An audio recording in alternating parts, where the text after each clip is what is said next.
أعوذ بالله من الشيطان الرجيم بسم الله الرحمن الرحيم السلام عليكم ورحمة الله وبركاته الحمد لله الذي أنزل فيه القرآن هدى للناس وبينات من الهدى والفرقان والصلاة والسلام على رسول الله الكريم سيد المرسلين وعلى آله وأصحابه ومن تبع سنته وجماعته من يومنا هذا إلى يوم الآخرة أما بعد kaum muslimin dan muslimat rahimakumullah.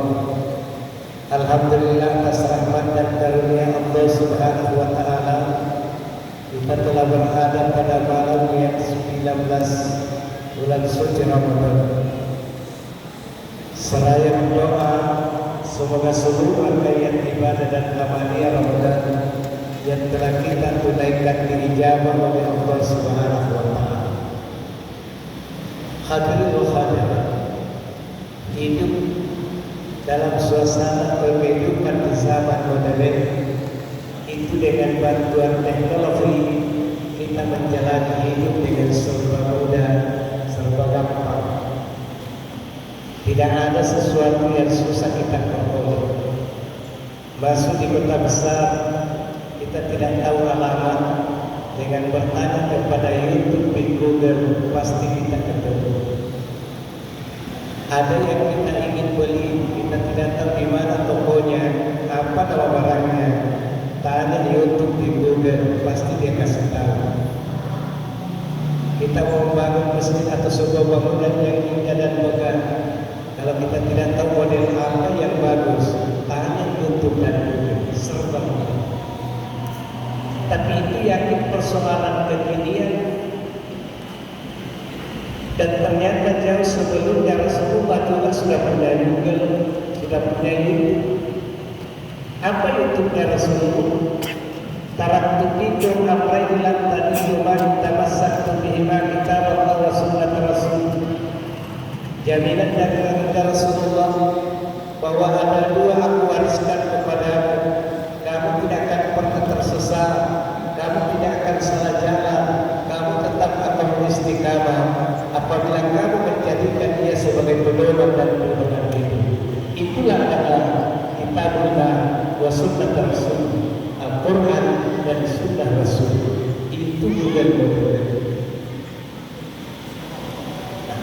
Tinggal kita akan menyikapi, memperingati usul Quran secara seremonial itu perlu sebagai satu syiar.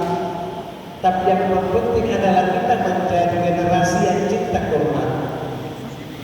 Bagaimana wujud kecintaan kita? Tentu kita akan membacanya, kita akan menadaburi, dan yang paling utama kita akan amalkan dalam kehidupan sehari-hari. Dan tahapan-tahapan itu tidak ada yang sia-sia. Membacanya itu sudah berapa banyak penghargaan yang diberikan oleh Rasulullah kepada qari dan qari'ah. Mentadabburuna bertadabina dari seluruh untuk menjadi manusia yang cerdas, dan mengamalkannya adalah digolongkan orang-orang yang punya karya, yang mendapatkan pujian dari Allah. Innal ladzina amanu wa amilus sholihat ulaika hum khairul bariyah.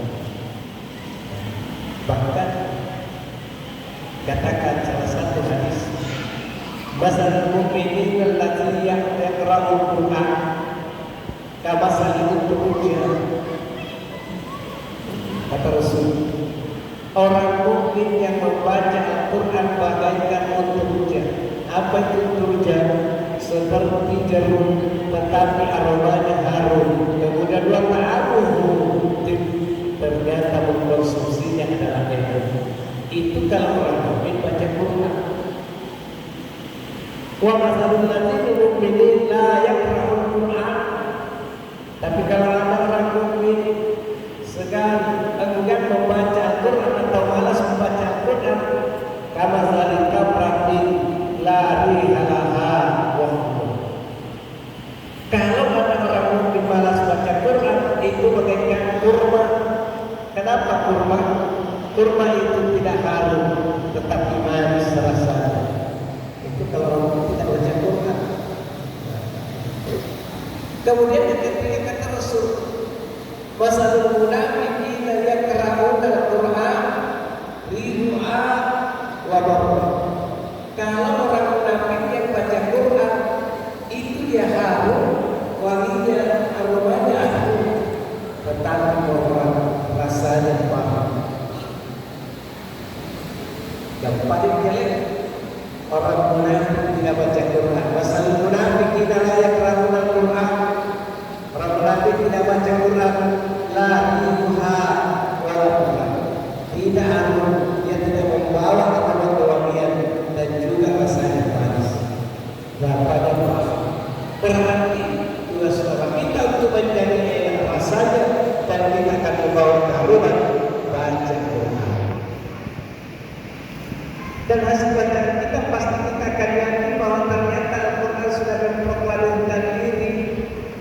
Al-Quran sudah mengintroduksikan diri sebagai petunjuk yang paling lurus. Inna hadzal Qur'ana yahdi lillati hiya aqwam wa yubashshirul mu'minina alladziina ya'maluna ash-shalihati anna lahum ajran katsiran. Ini Al-Quran sendiri mengatakan bahwa inilah petunjuk yang paling lurus. Bagi orang-orang mukmin itu merupakan berita gembira, dan itu yang akan melakukan amal saleh pasti akan diganjar dengan fadilah, dengan kebajikan dan pahala yang besar. Itu tadabburi Al-Quran. Karena itulah kenapa Rasulullah memberikan sanjungan, memberikan pujian di antara kita yang membentuk majelis Quran, itu rumah tahfiz Quran, sehingga Rasulullah menjelaskannya, hayrukum man ta'allama Al-Quran wa 'allamahu. Sebaik-baik di antara kamu adalah yang belajar dan mengajarkan Al-Quran. Sekarang dan ternyata kalau kita berbicara konteks, kira-kira apa yang ada dalam Al-Quran, maka dijawab sendiri oleh Al-Quran. Ma farraqna kita kulli. Al-Quran ini ternyata apapun persoalan yang kita alami dalam hidup ini, ternyata tidak ada yang alfa dalam Al-Quran. Kita mau. Kemudian yang kedua adalah Google-nya wa sunnah Rasul. Sunnah Rasul menjadi pedoman, menjadi contoh, menjadi teladan apa yang dilakukan oleh Rasul, apa yang diucapkan oleh Rasul, apa yang dilegalisasi oleh Rasul, itulah sunnah. Makanya kita berbicara tentang sunnah itu ternyata ada yang disebut dengan qauliyah, ada sunnah fi'liyah, ada sunnah taqririyah. Sunnah fi'liyah adalah yang dilakukan oleh Nabi, sunnah qauliyah yang diucapkan oleh Nabi. Makanya konteksnya kadang kita baca hadis, kalau Rasulullah sallallahu alaihi wasallam itu ucapan Nabi. Kemudian saat mengatakan itu Nabi sallallahu alaihi wasallam yashrabu wa yakrahu yamin. Saya melihat Rasulullah makan dengan tangan kanan dan minum dengan tangan kiri. Itu adalah fi'liyah. Kemudian ada yang persoalan Rasulullah memberikan identitas apa yang dilakukan oleh sahabatnya. Itulah yang disebut dengan taqririyah. Tidak diucapkan oleh Nabi, tidak dilakukan oleh Nabi, tapi dilakukan oleh sahabat. Itulah yang disebut taqririyah. Kalau dikonteskan dengan konteks kekinian, itu yang kita sebut, kita selalu berinovasi untuk menuju kepada kebaikan. Inovasi. Apa inovasi yang mendapatkan pengakuan dari Nabi? Asal subuh yang memakai salatu khairun minan naum. Itu pasti tidak. Kenapa? Di zaman Rasulullah tidak pakai salatu khairun minan naum. Saya tanya, kira-kira kenapa tidak pakai salatu khairun minan naum? Bagaimana memakai salatu khairun minan naum? Sebelum biasa sudah penuh masjid, itu apa lagi salatu khairun minan naum?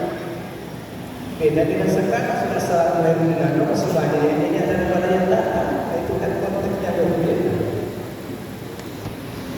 Nah itulah saya katakan, ternyata selain kemudian dan pilihan untuk mengajak kita berinovasi. Apa yang kita lakukan sekarang mungkin tidak dilakukan oleh Nabi,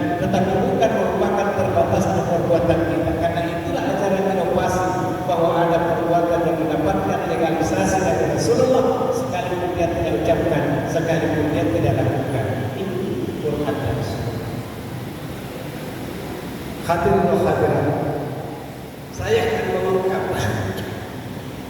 isi Al-Quran. Salah satu isi Al-Quran yang sesuai dengan kondisi kehidupan kita adalah dalam surah ada 4 surah, ada dalam surah Al-An'am, surah Al-Ankabut, surah Al-Hadid dengan surat Muhammad. 4 ayat 4 surah ini konteksnya sama. Wa mal hayatud dunya illa lahwun wa la'ib.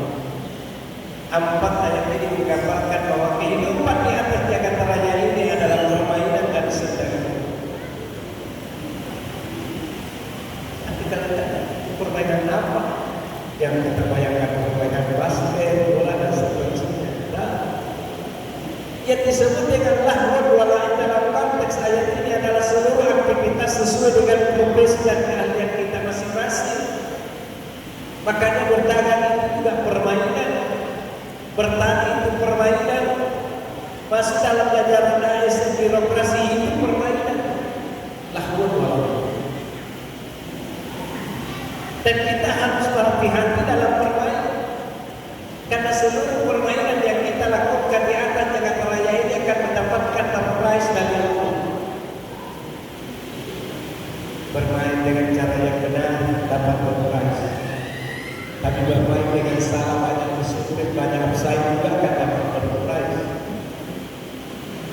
Cuman penerimanya yang berbeda, cara menerimanya yang berbeda. Satu syarat keberuntungan, satu syarat kecelakaan. Apa syarat kecelakaan keberuntungannya? Siapa yang bagus permainannya, pedagang yang berdagang sesuai dengan aturan dan norma, sesuai dengan ajaran Islam, bertani sesuai dengan tuntunan syariat, menjadi ASN yang penuh rasa tanggung jawab, melaksanakan amanah sesuai dengan Al-Quran, maka itu pasti akan mendapatkan prize dengan cara yang baik. Bagaimana caranya? Wa amalahu kitabahu biyaminihi fasawfa yuhasabu hisaban yasira wa yanqalu ila ahlihi masrura. Itu cara baik-baik. Ternyata pada saat penerimaan prize dikatakan itu akan diserahkan oleh Allah itu dari depan. Banyak kita juga kalau memberikan seseorang itu harusnya di depan sopan baik. Apa isyaratnya? Siapa yang menerima hasil pertanggungjawaban diserahkan dari akhirnya katakan yuhasabu hisaban yasira. Inilah golongan orang-orang yang akan sangat mudah nanti dihitung pada yaumul hisab. Hisab wa yanqalib ila ahlihi masrura. Kalau seluruh keluarga saudara dan cucu-cucunya itu sama dengan permainannya sehingga menerima dan beban, maka itu dikatakan yang bila ahli masrura, ada kesempatan untuk reuni dengan keluarga pada yaumul akhir. Itu kalau permainannya benar. Tapi kalau banyak offside-nya, banyak pelanggarannya, tetap menerima dan prize. Cuman kata Allah kalau banyak pelanggarannya, makanya wa amman utiya kitabahu wara'a dhahrihi fasawfa yad'u subura wa yasla sa'ira. Karena banyak pelanggarannya, banyak offside-nya, maka diserahkan prize tetapi dioper dari belakang wara'a subura. Jangan dikasih sopan. Kalau kita kasih orang yang kita oper dari belakang pasti tidak sopan. Lalu apa selanjutnya? Wa yasla sa'ira. Ternyata ini tandanya membuat jalur, tapi jalurnya ke sana, yang ternyata di sana ujungnya muaranya adalah yasla sa'ira yang sedang terjadi. Makanya hati-hati dalam bermain, jangan sampai kita salah. Lahwun. Karena itu satu keberlakan bahwa ternyata hasil permainan yang kita lakukan di atas jagat raya ini tidak akan sampai berhenti di situ. Di mana ujungnya? Walau akhirat. Itu ternyata ujungnya adalah kehidupan di akhirat. Itu yang kita harus lihat. Karena itu mentadabburi Al-Quran, mari kita perbaiki cara bermain kita sesuai dengan tuntunan Al-Quran. Karena kalau tidak pasti kita akan menyesal. Jangan sampai menyesal seperti penyesalannya seorang penyelam mencari piramid. menyesal luar biasa. Seorang pencari niram mutiara sebelum terjun ke laut diberikan bekal. Apa bekalnya? Oksigen yang disimpan di belakang. Itu oksigen. Katakanlah tidak ya masuk tubuh yang bisa tenggelam mati. Dikasih oksigen. Suruh menyelam, cari mutiara, cari piram. Ternyata seorang penyelam sebelum mencari piram masuk di laut, dia melihat panorama yang indah di dalam laut. Ada tumbuh-tumbuhan yang berwarna-warna melambai-lambai. Dia ikut mengamati dan dilihat indahnya panorama di laut. Di dalam laut ada ikan yang berkonfigurasi membuat barisan mulai dari ikan-ikan yang kecil-kecil sampai dengan ikan yang satu konfigurasi. Itu pula sampai cari piram itu berbaris dengan kendaraan ikan. Kapan sadarnya? Setelah bunyi di belakangnya itu oksigen bagian laut. Setelah sudah menangis oksigen. Piram ini mana? Tujuan kita mencari piram mana dulu? Nah, tapi karena oksigennya habis mau tidak mau kalau mau hidup naik saja ke dalam dan ke dalam melapor kepada kita yang mana piram? Nah, kenapa tidak ada? Saya lalai, saya tertipu, saya terlena dengan keindahan panorama laut sehingga saya lupa tujuan utama saya mencari piram. Tapi bos, berikan kesempatan sekali lagi untuk menyelam. Tapi tidak ada. Satu kali kesempatan itu kalau sudah lewat, ya sudah lewat. Kamu berhenti. Sama dengan kita. Seluruh permainan yang kita lakukan itu adalah ibadah. Asalkan dilandasi dengan niat yang baik, tulus dan tujuan serta sasarannya akan mendatangkan maslahat. Baik maslahat untuk diri kita maupun maslahat untuk saudara-saudara kita. Itu bisa. Tapi kalau kita lalai, apa kurangnya, apa oksigen yang diberikan oleh Allah? Dan ini variasi, ada yang 20, ada yang 50, ada yang 70 tahun. Maka jangan sampai juga sudah hampir habis ternyata permainan kita belum sempurna. Permainan kita masih banyak bolongnya, masih ada lainnya. Maka yang akan terjadi seperti pencari piram. Rabbana besarna wa saminna warqina dan al-solihat inna mu'minun. Ya Rabb, berikanlah kesempatan sekali lagi. Kembalikanlah ke dunia beramal soleh. Tidak ada lagi yang saya lakukan kecuali beramal soleh. Saya akan mencari harta lagi yang penting amal soleh. Tapi apa kata Allah? Inna mu'minun. Tidak ada. Perjalanan manusia tidak ada yang bolak-balik. Dari alam arwah, alam rahim, alam nyata, alam barza, alam lain. Tidak boleh bolak-balik, tidak boleh bolak-balik. Sudah selesai. Itulah penyesalan kita. Ya Allah, setelah saya lihat, setelah saya mendengar, baru saya tahu betapa ruginya kalau kita menyediakan oksigen yang diberikan oleh Allah. Betapa ruginya menyediakan umur yang diberikan oleh Allah tanpa kita isi dengan sesuatu. Nah, karena itulah makna peringatan Quran kita akan tadabbur. Dan yang terakhir saya ungkapkan, Al-Quran akan menuntut kita menjadi manusia atau menjadi intelektual yang ada. Kenapa? Anak kapan yang selalu menjadi pemikiran kita. Limaza tatakhar muslimin wa limaza tataqaddam ghairuhum. Apa yang menyebabkan umat Islam cenderung mengalami kemunduran dan orang lain justru mengalami kemunduran? Ternyata salah satu jawabannya adalah umat Islam akan mundur kalau dia tinggalkan kitab sucinya, tapi justru orang di luar Islam akan maju kalau dia menuju kepada Allah. Dan ini sudah teruji dan sudah ada contoh. Apa contohnya? Seorang ahli bedah, seorang bangsa Prancis yang non Muslim yang bernama Mr. Maurice Bayu. Dia memiliki ahli bedah.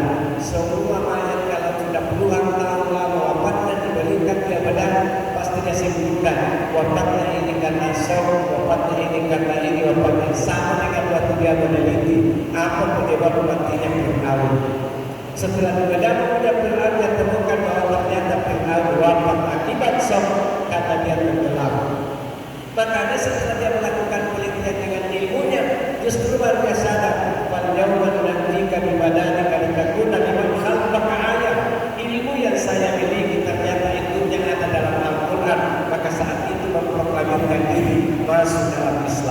membaca dua kalimat syahadat.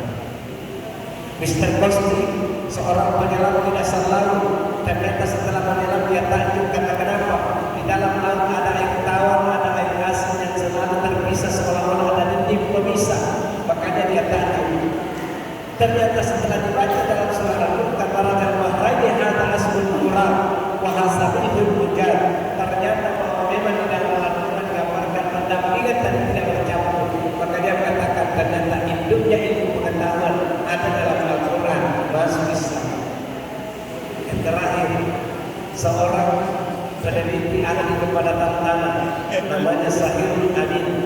Dia menggali tanah lalu dia berkesimpulan semakin dalam tanah kita gali maka semakin kepadatannya tinggi, semakin dalam semakin tinggi kepadatannya.